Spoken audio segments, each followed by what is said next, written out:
후회라고는 했지만 요셉의 무슨 기계는 아니에요. 로봇은 아니니까 하나님의 일에 순종하고 하나님의 섭리에 우리가 복종하면서 살고 그분께 그냥 모든 걸 맡기고 산다고 해서 인간적으로 그것이 뭔가 운명적으로 뭔가 체념을 하거나 그런 의미는 아니라고 생각을 해요. 속에서 수없이 많은 번민과 그 불면의 밤들을 보내면서 그럼에도 그 아픈 고통스러운 불같은 마음을 하나님이 왜 나한테 이렇게 하실까 하는 것을 계속 토로하는 거예요. 주님 앞에 마음을 토해놓고 그래서 시편에 보면 다윗도 여호와여 어찌하여 나에게 이렇게 원수가 많습니까? 이렇게 이제 울부짖으면서 기도하는 장면들이 나오는데 요셉이 그런 성령 안에 살고 있는 성도라고 해도 자신의 인생이 계속해서 이렇게 깊은 골짜기로 빠져들어가는 데 있어서 어느 누가 뭐 좁은 길을 걸으며 뭐 이런 노래를 맨날 부르면서 살 수가 있겠냔 말이죠. 그러니까 하나님 앞에 자신의 마음을 쏟아진 물처럼 어그러진 뼈들을 아파서 어쩔 줄 모르면서 이 일들의 시간들 속에서 그래도 하나님이 마지막 결론은 하나님인 거야. 우리가 많은 기도를 할 수 있고 고통 속에 울부짖을 수 있고 하나님께 때로는 원망도 할 수 있으나 그러나 그가 기도를 마치고 일어설 때의 마지막 순간은 그러나 주 뜻대로 하옵소서 이거예요. 이 결정체가 어디서 나타나느냐. 겟세마네 동산에서 예수님께서 혼자 기도하실 때 심한 통곡과 눈물과 소원을 드렸으나 마지막 순간에는 그러나 내 뜻대로 마시고 아버지 뜻대로 하옵소서. 이게 이제 이 모든 신앙의 위인들이 걸어갔고 모두가 비슷하게 체험했던 어떤 그런 것의 그 클라이막스랄까? 십자가를 눈앞에 두고 사실 본인은 아무 죄가 없는 성육신하신 하나님이시지만 예수 그리스도께서 모든 사람의 하나님이 정말 그 죄를 이 예수 그리스도를 통해서 그 율법의 모든 요구를 이루게 하시려는 희생제물로 삼으시려고 한다는 걸 알고 계시는 분께서는 하나님의 진노를 담당하셔야 됐기 때문에 하나님으로부터 격리되거나 단절되고 떨어지는 것을 자신의 어떤 그 운명처럼 받아들이시려고 할 때 예수께서 느끼셨던 그런 슬픔과 그 고통이라는 건 이루 말할 수가 없는 거거든. 죄가 없으신 분이니까. 그러나 그 자신이 죄가 되셨다 이렇게 나오거든요, 성경에. 근데 지금 사실 요셉은 뭐 거기까지 미치지는 사람은 아니지만 요셉이 무슨 죄를 지었나 한번 생각을 해보자는 거죠. 형제들에게 무슨 죄를 졌나? 지지 않았어요. 요셉도 물론 아담의 원죄가 있는 인간이기는 하나 그가 스스로 무슨 악한 죄를 저질러서 이런 고통을 받을 만한 일을 했냔 말이죠. 그 다음에 보디발의 집에서 그 아내에게도 주인이 나에게 모든 걸 맡겼으나 맡기지 않은 것은 당신뿐입니다. 이렇게 해가지고 자기가 아무리 유능하고 신뢰를 받는 사람이라 하더라도 선을 지킬 줄 아는 사람이었다는 건데 그러나 이런 죄를 지은 것도 없이 어찌하여 내 인생이 자꾸만 이렇게 수렁으로 떨어지느냐. 그러나 그는 자신의 현실에서 할 수 있는 것에 최선을 다했다. 이게 이제 믿음의 사람들이 우리가 반드시 붙들어야 될 어떤 신실함의 태도다. 그래서 지난주에 제가 그런 얘기를 했어요. 우리가 충성했다고 하나 그 충성이라는 것이 내 기준에서 이 정도면 됐어가 아니라 죽도록 충성하라 그랬다 하나님께서. 그래서 시간 속에서 그 사람의 진가가 어떻게 드러나느냐. 어느 정도 사람이 처음에는 흉내도 낼 수 있고 신실한 척도 할 수 있고 충성스러운 척도 할 수 있고 사랑이 있는 척도 할 수 있으나 긴 시간 속에서 계속적으로 이 사람을 훈련하거나 연단하고 시험할 때 테스트할 때 마지막 순간 원자라고 하는 더 이상 쪼개줄 수 없는 이 사람의 원소의 마지막 부분까지도 충성스러운가를 시험할 때 마지막 그 순간에 이게 결정이 되는 거다. 내가 어느 정도 하다가 아유 뭐 이만하면 됐다. 그거 충성도 아니고 사랑도 아니고. 근데 그런 마지막 순간까지 사람의 원소의 마지막 한 남은 그 부분까지 더 이상 쪼개질 수 없고 분화될 수 없는 마지막 그 세포 하나까지도 충성과 사랑으로 남는다는 것이 인간에게 그러면 가능한 일이냐? 절대 가능하지 않습니다. 그거는 어떻게 그러면 그게 가능한가? 하나님께서 이 사람을 택했고 하나님께서 이 사람의 인생 속에서 일하고 계시기 때문에 그게 가능한 거예요. 근데 우리는 이런 은혜의 힘에 의지하기보다는 어떤 사람에게 지나치게 주목을 해서 요셉이니까 가능했어, 다윗이니까 가능했어. 그렇지 않습니다. 하나님이 이 사람의 인생 속의 주인공 되셨기 때문에 가능하다. 이거를 항상 기억을 하고 있어야 됩니다. 여기 40장 1절 보면 이집트 왕의 술 맡은 시종과 빵 굽는 시종장이 그들 주인이 이집트 왕에게 죄를 지었다 이렇게 나오는데 이게 감옥에서 일을 하고 있기 때문에 지금 이제 그러니까 상당히 그 높은 지위에 있는 정치인들이 어떤 그 정치적인 문제로 인해서 이 감옥에 들어오게 되는 일이 벌어져요. 바로가 그의 두 신하, 술 맡은 시종장, 빵 굽는 시종장. 이게 술 맡고 빵 굽고 이러니까 무슨 요리사들이 들어왔나 이렇게 생각하는데 그 왕의 음식을 한다는 거는 굉장히 중요한 거예요. 지금도 우리가 옛날 우리 조선시대 사극 같은 걸 보면은 그 식사를 하기 전에 이게 독이 있는지 없는지 그 수저로 이렇게 꽂아보기도 하고 옆에 먼저 수라 상궁들이나 뭐 이렇게 하인들이 먼저 이렇게 밥을 먹어보거든. 그리고 난 다음에 이제 식사를 해요. 왜냐면 독살 위험 같은 것들이 많기 때문에. 근데 이렇게 가까운, 그러니까 정치적으로 아주 가까운 사람들이라고 봐야 돼요. 근데 이 사람들에게 분노했다. 무슨 정치적인 음모나 하여튼 무슨 뭐 일이 있었는지 이 사람들이 지금 파라오의 분노를 사가지고 요셉이 갇혀있는 감옥으로 들어왔다는 거예요. 3절. 4절 경호대장이 요셉에게 그들을 시중 들게 했다. 이 사람들이 아직 정치적으로 이제 뭐 어떤 혐의를 받아가지고 감옥에 들어오기는 했는데 아직 최종 판결이 떨어지지 않은 미결수 같은 그런 입장에 있는 사람들인데 높은 지위에 있으니까 언제 다시 복권될 수 있을지 모르니까 이제 시종을 좀 들게 했어요. 그래서 뭐 요셉이 드나들면서 뭐 밥을 챙기기도 하고 뭐 빨래를 하기도 하고 했겠죠. 자, 근데 5절 감옥에 갇힌 입트왕의 술 맡은 시종장, 빵 굽는 시종장 두 사람이 같은 날 밤 각자 자기 꿈을 꿨는데 내용이 달랐다. 둘 다 같은 날 밤에 꿈을 꿨다는 거예요. 이건 뭐냐? 꿈을 꿨다 안 꿨다 이 얘기를 하는 게 아니라 인생 속에 어떤 신비함이 분명히 있다. 우리가 성경은 사실 신비로 가득해요. 하나님이 사람 돼 오셨다 자체가 신비야.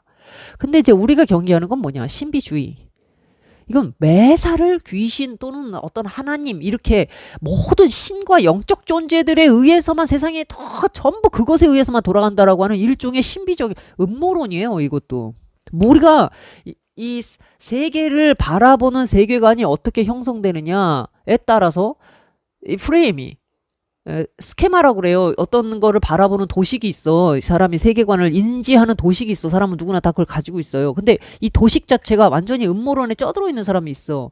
근데 그런 것처럼 우리도 우리가 하는 모든 인생사가 돌아가는 모든 거를 우리가 하나님을 인정하는 건 좋은데 이것도 하나님 했다 이것도 하나님 했다 이것도 귀신이네 뭐 조금만 감기 들어도 귀신 들어도 이렇게 생각하는 사람들처럼 너무 지나치게 영적인 것에만 함몰되어 있는 것을 우리가 신비주의라고 이렇게 얘기해요. 실제로 근데 세계가 신비만 있느냐 신비주의만 있느냐 그렇게 볼 수가 없어. 사람의 의지와 의지, 감정과 감정이 충돌을 해서 각자 자기 의지대로 움직였는데 최종적으로 그것이 섭리적으로 돌아보니 하나님이 했다. 우리가 이렇게 고백하는 거예요. 이게. 이것과 뭐 하나하나를 전부 오늘 내가 택시 타려고 그랬는데 버스를 타게 된 것도 하나님 뜻이고 전부 이런 식으로 가버리면 이건 위험해요. 이거는 잘못하면 사람을 하나님께서 지정의를 주신 인격적으로 하나님의 형상을 따라 그렇게 지어졌는데 그런 것을 제대로 활용하지 못한 채 전부 어떤 영적 존재에 의해서만 일이 벌어지고 있다라고 하는 위험한 사고로 빠질 수가 있다. 이런 걸 조심해야 됩니다.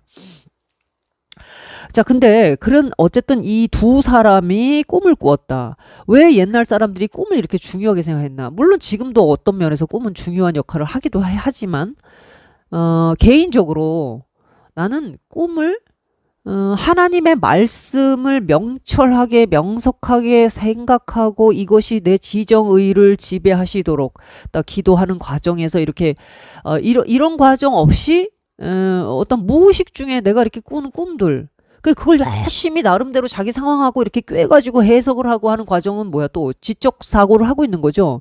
그러니까 나로서는 이해할 수 없는 무의식 속에 떠오른 어떤 이런 것들을 지적으로 내가 연결을 해서 결국 해석하는 과정이 있기 때문에 꿈 그 자체만 가지고도 그거만 가지고 뭐 하나님이 뭘 했다 이렇게 얘기하는 거에 대해서 좀 반대하는 입장이에요. 차라리 성경 말씀을 통해서 내가 꾸준히 쌓여져 있는 하나님의 하시는 일의 어떤 섭리나 하나님 일하시는 영적 원리나 이런 것들을 내가 충분히 이렇게 가지고 그런 과정 속에서 내가 이렇게 하나님께서 이렇게 하시려는가라는 어떤 영적 판단력을 내리는 것이 훨씬 낫다. 판단력이 좋아지는 게 훨씬 좋다.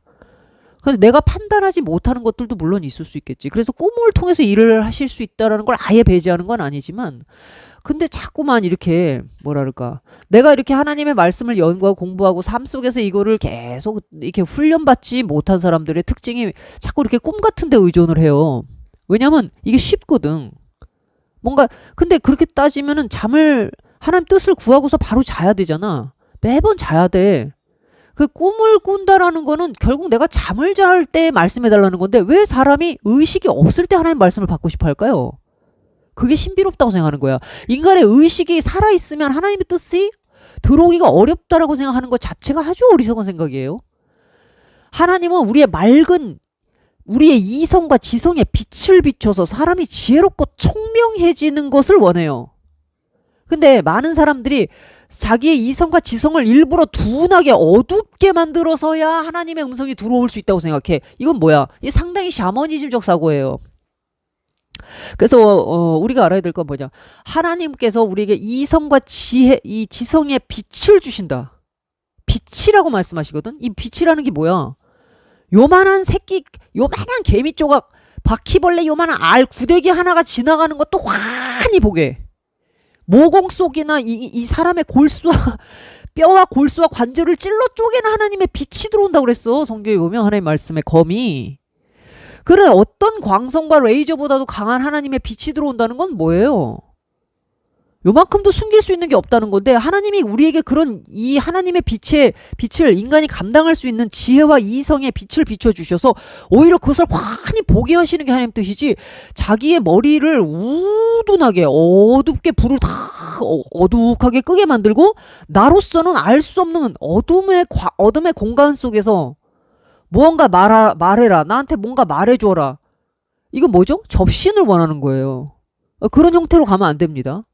근데 사람들이 자기 지성과 이성을 포기하고 해야만 저 공간, 우주 공간 어디로부터 마치 뭐가 이렇게 주파수가 들어오는 걸 잡을 수 있다고 생각해. 그게 뭐야? 그게 은사주의, 신사도주의, 열광주의 이런 거예요.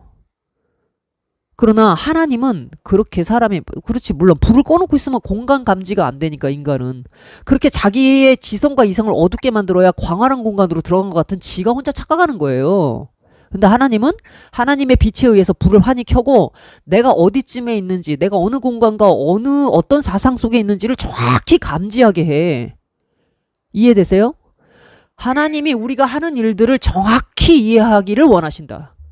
그래서 신명기에 보면 드러난 것은 너희에게 속한 일, 드러난 것은 우리에게 속한 일, 드러나지 않은 것은 하나님께 속한 일 이렇게 얘기해 모세가. 이건 뭔 얘기냐? 하나님은 우리에게 필요한 모든 거를 다 줬다. 그런데 성경과 그리고 우리의 이성과 지성이 감지할 수 없는 어떤 것을 알려고 하지 마라. 그건 왜? 하나님이 그때 덮어놓은 거예요. 알 필요가 없다는 얘기야. 그건 내가 알아서 하겠다는 거야. 네가 날 믿으면 그 나머지는 내가 알아서 하겠다. 그러니까 그러나 너희 영역에서 최소한 너희가 알아야 될 건 내가 다 기록해놨다는 거예요. 그게 성경이에요. 그리고 우리가 이성과 지성을 하나님 주신 거야. 그걸 활용할 수 있도록. 근데 굳이 인간은 자기에게 필요한 것을 공부하거나 연구하기보다 자기한테 필요 없어서 하나님이 덮어놓은 걸 자꾸 쫓아가려고 그래. 그게 선악과에 손을 대는 거예요. 그 자꾸 우주공간 밖으로 나가려고 그래. 외계인은 있을까? 이런 생각하는 사람 많아. 그 지금 자기가 성경 공부할 수준도 안 되는 사람이 쓸데없이 자꾸 UFO는 있을까? 뭐 그런 것만 쫓아다니는 사람이 있어. 적그리스도와 짐승 정부는 언제 일어날까? 맨 이런 생각만 해요. 666과 프리메이슨. 그런 사고를 할 바에는 제발 하나님이 지금 꼭 너에게 필요한 거는 이거다라고 주신 성경 66권을 착실하게 공부하고 기도하고 하는 것이 더 중요합니다. 자, 근데 이제 말이 길어졌는데요. 6절 아침에 요셉이 와서 보니 그들에게 근심의 빛이 있었다. 자, 요셉은 이들이 근심의 빛이 있거나 말거나 이렇게 밥만 던져주고 가는 사람이 아니에요. 어떤 성격인 것 같아요? 섬세합니다. 왜 섬세할까? 섬세해요. 왜 섬세할까요? 자기가 하는 일에 충성스럽기 때문에 그렇습니다. 자기가 하는 일에 마음을 쓰고 있기 때문에 그래요. 그러니까 그냥 근심의 빛이 있겠지 당연히. 왜? 감옥에 들어와 있는데 그러면 근심하지 그럼 웃고 있겠어? 그죠? 그러니까 그거를 그냥 아무렇지 않게 그냥 의뢰 이렇게 씩 보고 그냥 빨리 밥 먹고 빨리 치워 이렇게 하지 않고 자기가 그렇다고 그 감옥에서 일하고 있는 사람이 자기가 무슨 뭐야 뭐 자기가 선생님도 아니고 뭐 목사님도 아니잖아요. 그리고 그냥 밥 주고 가면 되는데 근심의 빛이 있었다. 근데 이렇게 보니까 저 양반들이 조금 보통 때 가지고 있었던 근심보다 좀 더 어두워 보인다. 이런 걸 눈치챈다는 거예요. 근데 이게 뭐 때문에 그렇다고요? 충성스럽기 때문에 그렇습니다. 자기가 맡고 있는 일에 대해서 마음까지 두고 보고 있기 때문에 그래요. 자, 그러니까 뭐라 그러느냐. 7절. 요셉이 여기 갇혀 있는 바로의 신하들에게 여러분 왜 오늘 안색이 좋지 않으십니까? 이렇게 물어봤다 그랬어요. 저는 이제 바른 성경을 읽고 있는데 바른 성경은 이렇게 써져 있어요. 좀 보시는 성경들이 버전이 조금씩 다를 수가 있는데 왜 오늘 여러분들의 안색이 좋지 않습니까? 이렇게 물었다 그랬어요. 자, 그랬더니 8절. 그들이 요셉에게 말하기를 우리가 꿈을 꿨는데 이걸 해석할 사람이 없다. 하니 요셉이 해석은 하나님께 있지 않습니까? 이렇게 얘기했다는 거예요. 해석이 하나님께 있지 않습니까? 저한테 말씀하십시오. 해석이 하나님께 있는데 자기한테 말하래요. 무슨 의미일까요? 하나님께서 꿈을 해석할 수 있는 지혜와 은사를 나에게 주셨다라고 하는 일종의 이렇게 뭐랄까 애둘러 이걸 얘기하는 거죠. 나는 이런 부분들이 상당히 놀랍다. 요셉이 그 꿈 얘기하니까 그러니까 꿈을 푼다는 건 뭐예요? 신비한 것을 풀어내는 지혜가 있다 이건데 신비한 것을 풀어내는 지혜가 신비한 하나님의 은혜와 능력으로 오는 것은 맞습니다만 나는 요셉이 이거를 자기가 원할 때 이렇게 하나님께 구하면서 이 사람들이 꿈을 꿨다고 하는데 하나님께서 이것에 대한 해석을 저에게 주실 줄 믿습니다. 이 믿음을 가졌다는 건 뭐냐? 자기도 꿈의 사람이기 때문에 그래요. 자기가 어렸을 때 꿈을 꿨잖아. 근데 그 꿈은 지금 볼 때 전혀 이루어질 가망성은 없는 거예요. 가능성이 전혀 보이지 않아요. 그런데 요셉은 자기의 현실과 상관없이 정말 하나님을 신뢰했다. 이런 게 놀랍다는 거예요.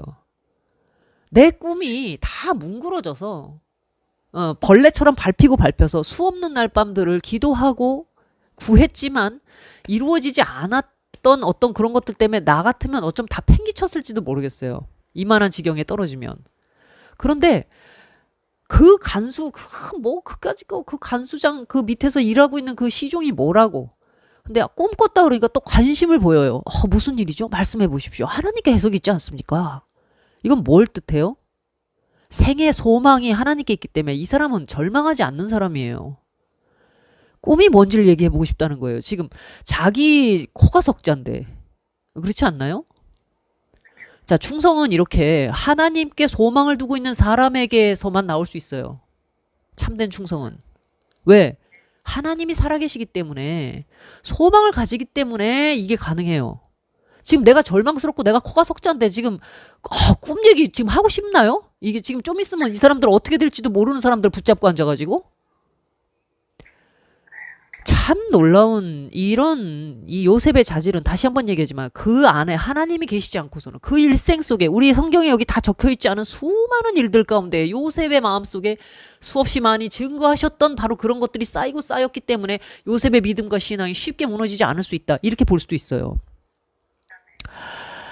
자, 그래서 말씀해보세요 이랬더니 또 안 그래도 마음이 답답해 죽겠는데 지금 내가 죽을지 내가 복권될지 얼마나 불안하겠어요. 매일 밤 사형 선고 받은 사람들. 그러니까 꿈 같은 거에 가슴이 조이죠. 보이는 현실과 이성과 지성으로는 나는 죽을 길밖에 없는 사람 같으니까 뭔가 보이지 않는 신비한 것들에 내 운명을 걸어보고 싶은 것이 인간의 마음이에요.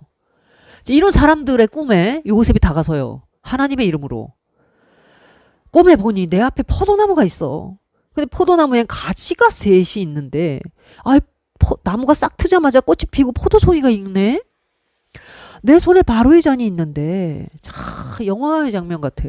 내가 포도를 따서 바로의 잔에 즙을 짜서 다 바로의 손에 올려드렸어.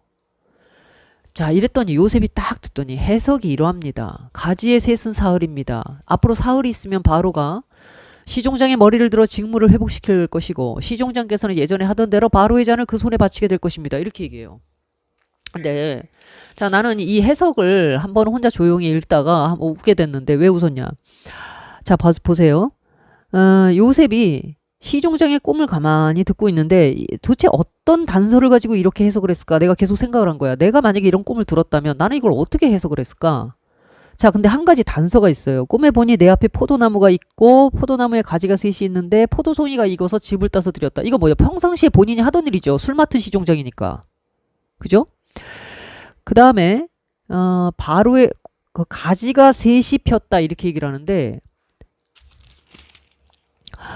요셉의 말을 들어보세요. 13절. 앞으로 사흘 있으면 이렇게 얘기해. 자, 20절 보세요. 사흘째 되던 날 바로의 생일이었다. 그럼 뭐예요? 왕, 국왕의 생일이 앞으로 사흘 뒤라는 건 모두가 알고 있을까요? 모를까요? 온 나라가 다 알고 이미 준비하고 있었겠죠? 국왕의 생일 잔치를. 어마어마하게. 근데 그 3일 전에 꿈을 꿨다는 거야. 그죠? 그러면 이미 국왕의 잔치가, 국왕의 생일 잔치가 3일 뒤에 벌어진다는 걸 요셉도 알고 다 아는 거예요. 이거는. 온 나라가. 그런데 가지가 셋이 폈는데 포도송이가 익어가지고 즙을 따서 줬더니 바로가 마셨다. 이거 좋은 꿈입니까? 아닙니까?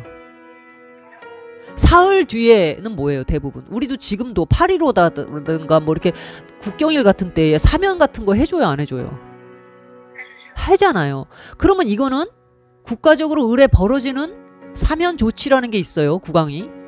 그러면 이 두 사람은 왕의 측근들인데 가지가 3개가 폈다. 사흘 뒤를 상징해. 3일 뒤에 왕의 그 생일 잔치가 있어. 근데 그때 이 사람들이 사면 아니면 사형 둘 중에 하나인데 하나는 포도를 따가지고 왕의 잔에 손을 들였더니 왕이 마시더래. 그럼 뭐야 이거? 회복이 돼요 안 돼요? 이거 해석이 이렇게 나오는 거예요.